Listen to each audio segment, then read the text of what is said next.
Welcome to Influential Entrepreneurs, bringing you interviews with elite business leaders and experts, sharing tips and strategies for elevating your business to the next level. Here's your host, Mike Saunders. Well, hello and welcome to this episode of Influential Entrepreneurs. This is Mike Saunders with Marketing Huddle, and today we have with us Dr. Daniel Knowles with Network Family Wellness Center in Boulder, Colorado. Welcome to the program, Dr. Daniel. I am so grateful to be here, and I'm so grateful to share. Anytime I have the opportunity to share something that will impact people's lives for the better, I am grateful to do that. Well, that's awesome. And, I was taking a look at your bio, and something jumped out at me. I noticed that you are a second-generation chiropractor. So did you feel some of that pressure growing up to follow in those footsteps, or was that just a passion of yours from the beginning? Well, that's a very interesting question. And I say that because actually I am not only a second-generation chiropractor, but a second-generation healthcare provider, period. And what I mean by that is actually when I was growing up, my dad was a medical doctor, is a medical doctor, a pathologist. And I kind of felt pressure and I should go and be a doctor, be a medical doctor. However, I really didn't have that as an interest. It wasn't like the way I wanted to help people. And later on in life, my mom, because of my dramatic changes in my health with chiropractic when I was a teen, she went back to school to become a chiropractor. So when she went to school to become a chiropractor, because my health had turned around so much, and later on, as she started to grow in that career, I found that very interesting and exciting, and this is, to me, what health and wellness really was about. And so then I was inspired to be a chiropractor, and she married a chiropractor, and my wife is a chiropractor, and her brother's a chiropractor, so there's a whole bunch of us in the family now. I really hear that so many times there was some life event that woke me up to the chiropractic philosophy, and I really think that is so common where you think, and just as a side note, my 17-year-old was diagnosed with type 1 diabetes, and she's a math genius, math whiz, and so now she's looking at college focused on biomedical engineering because of her health challenges, and she wants to help and give back to that. So I think your introduction there is just so poignant because it was still in the medical field, but we're focused on that chiropractic because you had that life change. I think that an interesting part too is we're talking today about a research study that you just had published, and I think that so many people kind of quote unquote punch the clock and put their time in and do their work and help people, and they do a great job. But I think there's another level that a chiropractor or any medical practitioner goes to when they start contributing at that level. So when you get papers and studies published, it's a whole different ballgame. So tell me a little bit about that. Is that the first paper that you had published, or what brought you to that realization of focusing on that project? Well, it's not the first one we've published. As I said, my dad, as a medical doctor, actually is a researcher, and he's done quite a bit of published research. And my stepfather, who's a chiropractor, has done a tremendous amount of research as well, and some of the landmark things in chiropractic. So I've been around seeing how important publishing data and information is. So it's something that's always been in my life. And when I was in high school, I went to the Bronx High School of Science. So science was a very big background for me, and research and literature early on. So it's always been part of my world, and we published several studies out of our office because we realized how important it is to contribute to the body of literature. I mean, we see things that often people consider them just daily events, but we see miraculous changes in our office. Just yesterday, I was going over the changes on a film with a young college student that many would think were not possible in terms of spinal structure, especially with a very gentle approach that we do. We don't do tractioning. We don't do hard, forceful adjusting. Our types of adjusting involve very, very gentle pressures, and people think you can't move a bone, but we see that every single day in our office. And so, and again, most of these things are miraculous, but then people don't see them in their literature, so they don't know about them, and they don't filter down into the world. So what happened, into the everyday world. So what happens is getting information that we see on a daily basis clinically in a clinical setting, getting it into the literature is a way for it to then help and touch more lives, and people change the paradigm of what they think is possible for their health and well-being, and also what they think is possible relative to a person's health changing. Yeah, and when you can see verified research, because this is not the journal that this was published in was the Annals of Vertebral Subluxation Research. So that is a respected journal, a respected publication, so it's not just some place that you posted it online. And I feel that when people see research that's validated, that then coincides with some of the case studies that you may mention to a patient or that might be on a website, because anybody can say anything. And is it trustworthy?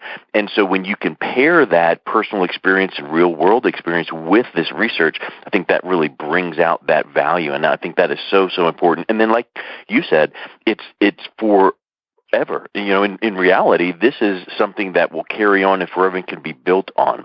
So let's talk about what this study was. Tell us about what got you started in this particular one on the heart rate variability. Well, again, it's something we see every day. And why it's so important is when people think chiropractic and they think spine, they think back, unfortunately. And when people hear the word chiropractic and they hear the word spine, what I want them to think is life, because everything in your life is impacted by your spine and nervous system. Chiropractors are not back doctors. They're really nerve system and life-enhancing doctors. Every part of your life is impacted by the integrity of that spine and nervous system. So this particular study, and again, we measure this on our patients daily. We measure it on every new patient, and we measure this on people to reassess their progress. It gives data and information on an area that people don't often relate to the spine, which is their heart. So when you realize that, wow, there are physiological changes happening in a person's heart as a relative to adjusting their spine, there's got to be something more than this than how I feel and how my back is. And so then that becomes almost like a foregone conclusion where, of course we fixed these ailments that you came in with related to your back or spine, but now let's look at some of these additional that actually could overlay as so many more deep benefits than just coming in for the problem they had. They might be, kind of swayed by, I have this problem, but that might be on the forefront of their mind and hiding some of these other things that they could be so much thriving at a so much higher level. Right. And, I have an example. I have someone that I took care of, and it was actually a research study we did on that we published years ago. It was one of the first ones we published about a person's neck curve, and this young girl was coming to see us, and she came in with debilitating neck pain. That was her word and how she described it. I have debilitating neck pain. And that there are people with debilitating neck pain that walk into chiropractic offices daily. That's not necessarily a surprise, right? And so that healed.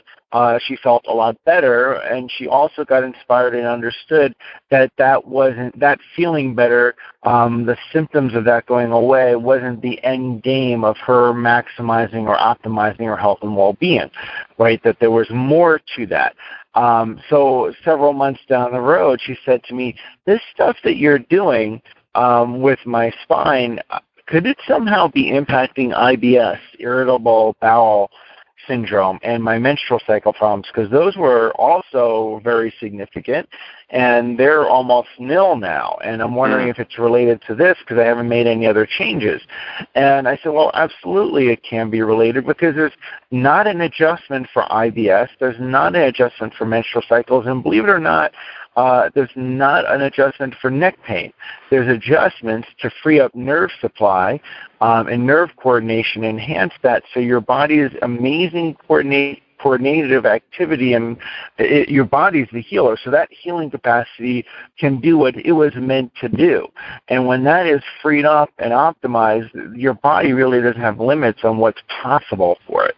And that's, for example, me. I ended up becoming a chiropractor because I had really bad allergies. And when those allergies relieved because of chiropractic adjustments, there's also a place of, no, chiropractic's not a treatment for allergies. It's maximizing the integrity of your spine and nerve system. And when that happens, really all kinds of things happen in the human body, because the human body does not function as well when the nerve system's compromised or obstructed, plain and simple. I'm the kind of person that I like to do things really efficiently and with structure and a system. And it makes me, one of the things you said just a second ago is that, it's not just the spine, it's the nervous system, it's all of these related things. And when they're in balance, your body can do what it was meant to do. And I know that another aspect of that is stress. The nervous system is stress and cardiovascular health. And it seems like every time you turn around, there's some article online about, wow, this ailment is caused by stress, and oh, this one is stress. So stress is such a huge thing in our life. Can you talk about how this study relates with stress and the heart rate variability impacts that, and maybe that can come into balance as well? Yeah, and that's a very good point. Stress is pandemic. I remember being a kid and sitting at the dinner table, and people would say, they were talking about health problems and so on, and I remember hearing a family member say, well, isn't that just stress? Like kind of dismissing it, because it's just stress, It's not real. It's like the de facto problem. Well, that's not a real condition, it's stress. But recently, the NIH had said that, if I remember the number right, and I may be misquoting it off the top of my head, but it was something like 78% of conditions that we struggle with in the U.S. are stress-related. Stress is real. It has a very huge physiological effect, and one of those areas affected is the heart. So this particular test protocol that we do, we invest in and make sure to take the time to measure on our patients, is called a Neuro pulse test. And not that your nerve system has a pulse, but the relationship between your nerve system and your cardiovascular system, because that's what this is measuring, we call your neuropulse. It's a relationship or the ratio between the two. And one of those factors is heart rate variability, which is what was put into the study. So we see this change regularly on people, and when a person's variability of their heart is impacted, then it affects things like depression and weight gain and mental emotional state and mortality. Your mortality increases. And by the way, on that mortality increasing, that's not a positive. It's not like, oh, the test for cancer is positive. And you're like, oh, wow, that's not good. That's a negative. Increased mortality means you die sooner. It's not that you're living longer. So those are all things that are related to a poor heart rate variability. And what I mean by, people say, well, what does heart rate variability mean? When you have, say you're walking across the street and you got a car or a truck coming at you, what actually has to happen is your body has to adapt to that and fire things to make you make a change and get out of the way, right? And if it doesn't do that, that's a problem. You're not going to live as long, right? So heart rate variability is really measuring the spaces between the beats of your heart and how variable they are. Because if they're not varied, if there's actually less variability and less of a dynamic state, you are more likely to have a cardiovascular incident. So now, from the layman's perspective, hearing what you just said, it makes me think this. So is this correct? It's almost like driving your car in first gear and not being able to shift it out of first gear, and now its RPMs are way up to 4,000 and 5,000, and it's stressing the engine, when in reality, if you can just shift into second, third, fourth, then that's going to keep the stress off of the engine. So maybe your heart variability, if it's not functioning the right way and that variability is not working the right way, it's putting that same type of stress on the heart.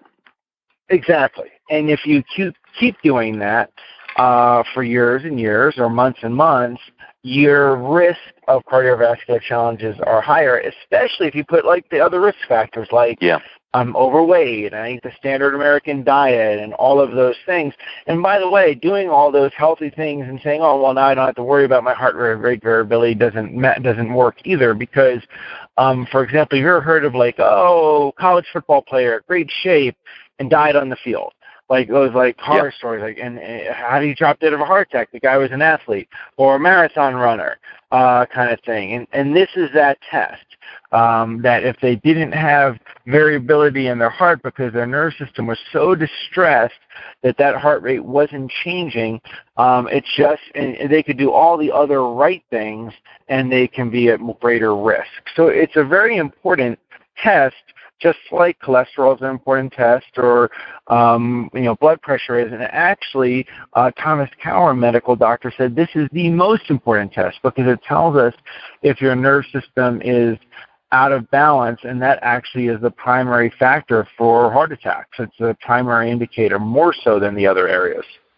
And the scary thing is it's not something that is obvious in the sense that, wow, my finger hurts, I need to look down and see if it's cut. Or my chest hurts, I need to go get that checked out. So many times you're not going to know an indicator to go in and get it checked out. So it's so important to know that heart rate variability. Absolutely. And again, not something that you would associate with your back, right? Yeah. Excellent point. Yeah. Yeah, but your nerve system can be compromised, and it can be affecting your heart. So let's talk about this. The study is titled Improvement in Heart Rate Variability in 46 patients undergoing chiropractic with Network Spinal Analysis. And my question is, let's distinguish quickly the difference between what some people would think in their mind of, oh, my chiropractor, with network spinal analysis, because there's a difference. Right. So conventionally, what people think of when they think of conventional, everyday chiropractic experience is a lot of what they've seen on television or movies. Mm-hmm. They figure they go in and someone cracks or pops some part of their spine, and they are like, oh, I can move better. And that's kind of a conventional understanding of chiropractic. And that's so little of the picture. Our focus in our office we call neurostructural optimization, because just think of the three words. We're about optimizing their nerve system and optimizing their structure, because those two things have a very big impact on your quality of life and how you enjoy your life experience. So the outcome is that, as compared to putting a force in some way that moves a vertebra. The outcome is the nerve system is more optimal and the spinal structure is more optimal. And so it involves very, very light touches at key access points along the spine, about the amount of pressure you put on a closed eye. It's very rare that we do any kind of thrust or pop or what people kind of envision related to a chiropractic visit. Yet we get tremendous structural and neurological changes. And people are often floored by it. Yesterday I had someone in my office who came in for their first visit, and they found us on the web, and they had gone to chiropractic care before, and they were in severe pain and were having trouble walking. And I did these few little touches and had them get up off the table, and then I said, just walk around the office a little bit, and he looked at me like this surprised look. He's like, the pain is gone. I don't get it. You just barely touch like featherweight touch. And that doesn't happen all the time because it's not our outcome. But it's fun to see people have something that they didn't like, have less of that. But what's more fun is having them have more of something in their life that they wanted to have and they couldn't have. Well, the point is, it might not be the result as fast as the example you just said, but the ultimate result is that it's the light touch, it's not the invasive, and you're delivering the outcomes to them in whatever time frame that it is, but they're surprised that, wow, this didn't hurt like my other guy used to. Right. Exactly. Yeah. And so that's the type of the focus that we have, and we get great changes like you could see in this research study.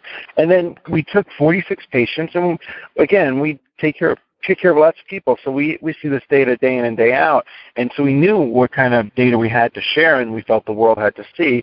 And we showed their changes in their variability of their heart after 90 days of care. And 90 days is not a long time. You're talking 12 weeks. You're talking a handful of visits to change your longevity. And signs of things that are related to cardiovascular risk. There are people that are on blood pressure things for their whole life and don't get a sustainable change in their physiology. They're just using that as a crutch. So this is a big deal. Yeah, let's kind of wrap up the thoughts with this. There's a big difference between network spinal analysis and the traditional chiropractic people may have in their mind, and this study touches on documented research of how network spinal analysis is helping heart rate variability, which has so many far-reaching impacts in the body and wellness and well-being. And I would just encourage people that want to, learn a little bit more about this, because if this is the first time someone is hearing these types of things, that, the chiropractic doesn't just impact spine, it impacts the entire body as well as stress and heart, to reach out to Dr. Daniel Knowles in his office in Boulder. So what is the best way that people can reach out to you? You mentioned someone found you on the web, so is that a good first place to start where they can learn a little bit more? Well, yeah, today the best way for people to find someone is on their phone, but that means the web. So they can use their phone to just type in www.networkwellnesscenters.com, or the specific website people use the most, Facebook, and type in Boulder Chiropractor or Network Family Wellness Center, and they'll find us. So that's an easy way to learn more. Lots of videos and people sharing their stories and experiences, and they can read more. If they just want to come in for a complimentary consultation or office, they can just call right away, 303-998-1000, our office, 303-998-1000, or go to that website and they can do the same thing. And opt in, and we'll do a complimentary consultation, which is really just a conversation. We'll talk with them about what's going on, what they would like to have less of, what's going on in their health that's a health concern. But I don't want to stop there. I also want to know what they want to have more of. Do they want to have more joy, more freedom, more flexibility, more function? Do they want to be able to, play golf better? Like, where do they want to have from their health? Because you want to be healthier for some things that you want to enjoy or do, or maybe pick up your kids without, having challenges, and what their healthcare goals and dreams are. And then from that, we can determine what kind of examination procedures are appropriate to assess, do they need help? What's the integrity of their structure? What's the integrity of their nerve system? Is it less than what it could be? Can it be improved? Excellent. I love it, and thank you so much for your time today, Dr. Knowles. This has been really wonderful learning about your study that you just had published and about your practice. So thank you so much for your time. I'm so grateful, and thank you for all you're doing to help so many people get their message out, because the thing about messages is that when a person has a calling to share a message, it's because there's someone out there who needs to hear it. Perfect. Make it a great day. You've been listening to Influential Entrepreneurs with Mike Saunders. To learn more about the resources mentioned on today's show or listen to past episodes, visit www.influentialentrepreneursradio.com.